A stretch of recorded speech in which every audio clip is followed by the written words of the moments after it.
Welcome to my channel guys. So ఈరోజు మనం వచ్చేసి ఫుడ్ టెక్నాలజీ కోర్స్ గురించి తెలుసుకోబోతున్నాం. మీ అందరికీ ఒక డౌట్ రావచ్చు, అసలు ఈ ఫుడ్ టెక్నాలజీ కోర్స్ అంటే ఏంటి అని.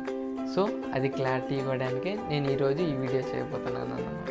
మీలో చాలామంది ఫుడ్ టెక్నాలజీ అంటే హోటల్ మేనేజ్మెంట్ లేదంటే వేరే అని చాలామంది అనుకుంటారు అన్నమాట. ఈ కోర్స్ అయితే దానికి అస్సలు సంబంధం లేదండి. సో మనం ఈ కోర్స్ జాయిన్ అవ్వాలంటే మన క్వాలిఫికేషన్ వచ్చేసి ఇంటర్మీడియట్ ఎంపీసీ కానీ బైపీసీ కానీ జస్ట్ పాస్ అయి ఉంటే చాలు, దీనికి మనం ఎలిజిబుల్ అన్నమాట. సో మనకి ఈ ఫుడ్ టెక్నాలజీ కోర్సులోకి వచ్చేసి మనకు 2 ఆప్షన్స్ ఉంటాయి అన్నమాట. ఒకటి బీటెక్ ఫుడ్ టెక్నాలజీ, ఇంకోటి ఏంటంటే బీఎస్సీ ఫుడ్ టెక్నాలజీ. సో ఈ బీటెక్ ఫుడ్ టెక్నాలజీకి బీఎస్సీ ఫుడ్ టెక్నాలజీకి డిఫరెన్స్ ఏంటంటే, మీరు ఇంటర్మీడియట్లో ఎంపీసీ అయ్యి ఉండి మీరు మ్యాథ్స్ బాగా వచ్చుంటే మీరు బీటెక్ ఫుడ్ టెక్నాలజీకి వెళ్తే మీకు మ్యాథ్స్ పరంగా ఉంటుందన్నమాట. మీరు బైపీసీ స్టూడెంట్ అయ్యి మీకు మ్యాథ్స్ అంతగా రాకపోయి ఉంటే మీరు బీఎస్సీ ఫుడ్ టెక్నాలజీకి వెళ్తే మీకు కొంచెం ఈజీగా ఉంటుందన్నమాట. ఈ ఫుడ్ టెక్నాలజీ వచ్చేసి చాలా పెద్ద కోర్స్ అన్నమాట. ఆ కోర్స్ మొత్తం నేను మీకు ఇప్పుడు ఎక్స్ప్లెయిన్ చేయలేను కాబట్టి ఒక చిన్న ఎగ్జాంపుల్ చెప్తాను. సో మనం ఇంట్లో మ్యాంగో జ్యూస్ ప్రిపేర్ చేసుకుంటాం. అలానే ఆ మ్యాంగో జ్యూస్ వచ్చేసి మనకి మహా అయితే 1 రోజు లేదంటే 2 రోజులు ఉంటుంది, తర్వాత పాడైపోతుంది. మనం ఒకసారి ప్రిపేర్ చేసిన మ్యాంగో జ్యూస్ మళ్ళీ ప్రిపేర్ చేస్తే మనకి సేమ్ టేస్ట్ వస్తుందన్న గ్యారంటీ లేదు. కానీ అదే మనం మార్కెట్కి వెళ్ళి మాజా తీసుకుంటే మనం ఈరోజు తాగిన మాజా అలాగే ఉంటుంది, లేదంటే రేపు ఇంకో బాటిల్ కొనుక్కొని తాగినా అలానే ఉంటుంది. మళ్ళీ ఈ మాజా వచ్చేసి మనకి 6 నుంచి 7 నెలల దాకా పాడైపోకుండా ఉంటుంది.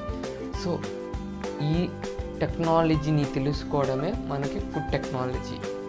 దీని వెనకాల దాగున్న సైన్స్, దీన్ని ఎలా మనం పాడైపోకుండా ఉంచాలి, ఎలా ప్యాక్ చేయాలి, దీన్ని ఎలా మార్కెటింగ్ చేయాలి, లైక్ షాప్స్ అన్నిటికీ ఎలా పంపించాలన్నదే ఈ ఫుడ్ టెక్నాలజీ కోర్స్లో మనం తెలుసుకుంటామన్నమాట.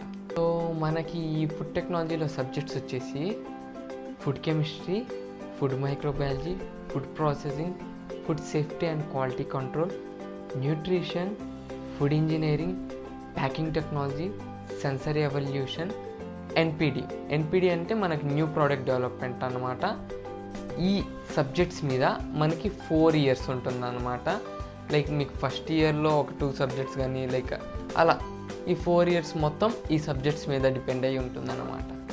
సో ఇది అయిపోయిన తర్వాత మనకు చెయ్యాలనుకుంటే ఎంఎస్సీ ఫుడ్ టెక్నాలజీ లేదంటే ఎంటెక్ ఫుడ్ టెక్నాలజీ చేయొచ్చు అన్నమాట. అది మన ఆప్షనల్.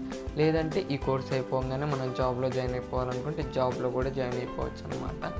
సో మనకి ఈ జాబ్స్ అనేది చాలా గవర్నమెంట్ పరంగా కానీ ప్రైవేట్ పరంగా కానీ ప్రజెంట్ చాలా ట్రెండ్లో ఉన్నాయి. ఈ జాబ్ గురించి మీకు ఇంకా క్లారిటీగా తెలియాలనుకుంటే జాబ్స్ అని కామెంట్ చేయండి, దాని మీద సపరేట్గా ఇంకో వీడియో చేస్తాను. Thank you for watching.